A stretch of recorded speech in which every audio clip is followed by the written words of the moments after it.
السلام علیکم ورحمۃ اللہ وبرکاتہ۔ بسم اللہ الرحمن الرحیم۔ ان اللہ وملائکتہ یصلون علی النبی یا ایہا الذین آمنوا صلوا علیہ وسلموا تسلیما۔ جی ناظرین، آج ہم جس حوالہ سے آپ کے سامنے گفتگو کرنے جا رہے ہیں وہ یہ ہے کہ ربیع الاول کا مہینہ آ گیا ہے، اور اس ربیع الاول کے مہینے کے اندر آپ دیکھتے ہیں لوگ کیا کیا بدعات کرتے ہیں۔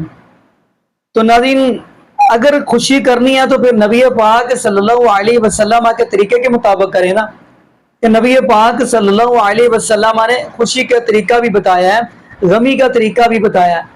تو ناظرین، اسی حوالہ سے آپ کو درود پاک کی فضیلت کے حوالہ سے ہم آپ کو ڈاکٹر طاہر القادری حافظہ اللہ کا ویڈیو دکھائیں گے، تو پھر انشاءاللہ ناظرین اسی حوالہ سے ہم بھی گفتگو کریں گے۔ تو آئیے ناظرین، نبی پاک صلی اللہ علیہ وسلم کے اوپر درود کیسے پڑھنا ہے اسی حوالہ سے ہم آج آپ کے سامنے ڈاکٹر صاحب کی ویڈیو دکھاتے ہیں۔ ساری عبادتوں میں سب سے بڑھ کر جو ذکر کیا جاتا ہے وہ درود پاک۔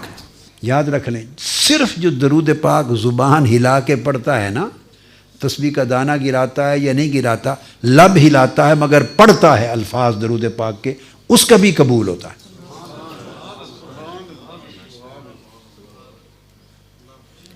اس طرح کرنے والے ہر نمازی کی نماز کی شورٹی نہیں ہے کہ قبول ہوگی، کہ جو کھڑا ہو گیا مصلی پر لب ہلا کے پڑھ رہا ہے، معلوم نہیں قبول ہو، اللہ کی مرضی۔ آپ سمجھے ہیں نا، درود پاک ایک ایسا ذکر ہے کہ جس نے لب ہلا کے بھی پڑھ دیا اور بہت نیچے نہیں بھی اترا، اس کا بھی قبول ہوگا۔ آپ کو اس کا راز سمجھ میں آیا ہے یا ہے؟ ہاتھ کھڑا کریں جس کو اس کا راز معلوم ہے۔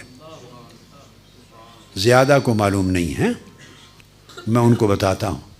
پھر میں نے کہا صرف لب ہلائے اور درود پاک کے کلمات پڑھے، کیا؟ اور وہ من میں اتنا نہیں بھی گیا، لبوں سے پڑھ دیا، تو میں نے کہا وہ بھی قبول ہوگا۔ درود پاک کسی کا رد ہوتا ہی نہیں ہے، باقی ہر عبادت رد ہو سکتی ہے۔ یعنی کوئی حج کرے تو وہ نہیں کہہ سکتا کہ قطعی طور پہ میرا حج قبول ہے، عمرہ کرے نہیں کہہ سکتا کہ قطعی طور پہ عمرہ، روزہ رکھے، نماز پڑھے، خیرات کرے، صدقہ دے، زکوٰۃ دے، قطعی طور پہ کوئی گارنٹی نہیں دے سکتا کہ میرا یہ عمل قبول ہے۔ صرف ایک عمل ہے درود پاک، یہ جو پڑھے وہ گارنٹی ہے اس کی کہ قبول ہے۔ اب اس کا راز سمجھنا چاہتے ہیں آپ؟ بولیے۔ بڑا آسان ایک راز بتا دیتا ہوں، باقی اس کے علاوہ بھی بہت بڑے بڑے راز ہیں، بہت راز ہیں، مگر ایک سادہ سا راز جو آپ کو ایک سیکنڈ میں سمجھ آ جائے گا اور بھولے گا نہیں۔ وہ کیا کہ یہ رد ہوتا ہی نہیں کہ آپ پڑھیں درود پاک، اللہم صلی علی سیدنا مولانا محمد۔ اب پہلے لفظ کیا ہیں؟ پھر اونچی آواز سے پڑھیں، صلی علی سیدنا و مولانا محمد۔ یہ درود پاک شروع ہوتا ہے کہ اے اللہ تو ہمارے آقا و مولا حضرت محمد پہ درود پڑھ۔ یہ درود پاک کہ پہلے الفاظ کیا ہیں؟ اللہم، اے اللہ۔ آپ یہ نہیں کہتے کہ میں درود پڑھتا ہوں، کیا؟ آپ یہ نہیں کہتے کہ حضور علیہ السلام پر میں درود پڑھتا ہوں یا ہم درود پڑھ، یہ نہیں کہتے۔ نماز میں کہتے ہیں ایاک نعبد، ہم عبادت کرتے ہیں تیری۔ نماز میں کہتے ہیں اے اللہ ہم تیری عبادت کرتے ہیں، وہاں ہم ہے، وہاں ہم تیری عبادت کرتے ہیں، نماز میں کہتے ہیں۔ مگر درود پاک میں اللہ پاک نے آپ کو، میں کو، ہم کو، تم کو، ساروں کو نکال دیا۔ درود پاک میں اللہ تعالیٰ نے میں کو، تو کو، ہم کو، تم کو، سب کو نکال دیا ہے۔ آپ سارے درود پاک میں اول سے آخر تک پڑھے، ایک لفظ بھی ایسا نہیں جس میں میں اور ہم اور تم آئے، ایک لفظ بھی ایسا نہیں جس میں میں آئے۔ تو یہ جو عمل رد ہوتے ہیں وہ رد ہی میں کی وجہ سے ہوتے ہیں۔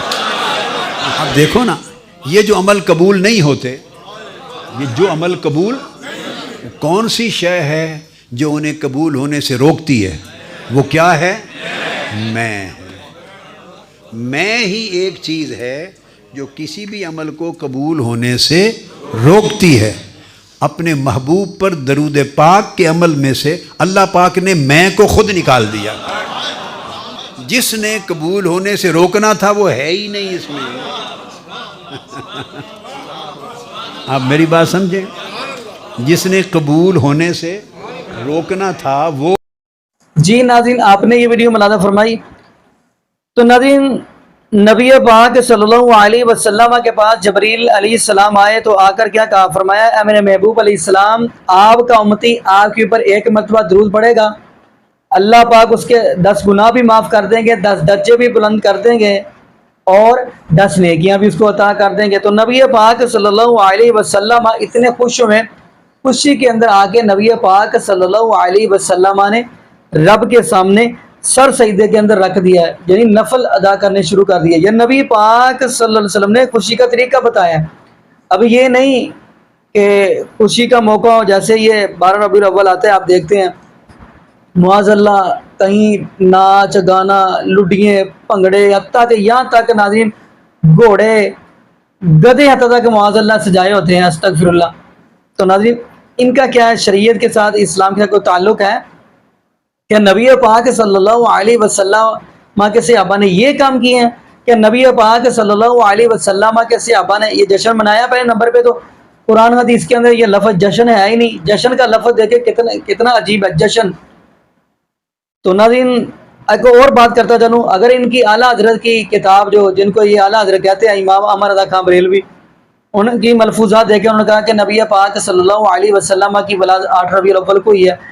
ایک طرف کھیر تو کھاتے ہیں، 11ویں کے نام کی گوشت بھی کھاتے ہیں، بکرا بھی کھاتے ہیں، کٹا بھی کھاتے ہیں، لیکن ان کی بات نہیں مانتے۔ وہ کہہ رہے ہیں کہ جی نبی پاک صلی اللہ علیہ وسلم کی ولادت 10 محرم کو ہوئی ہے۔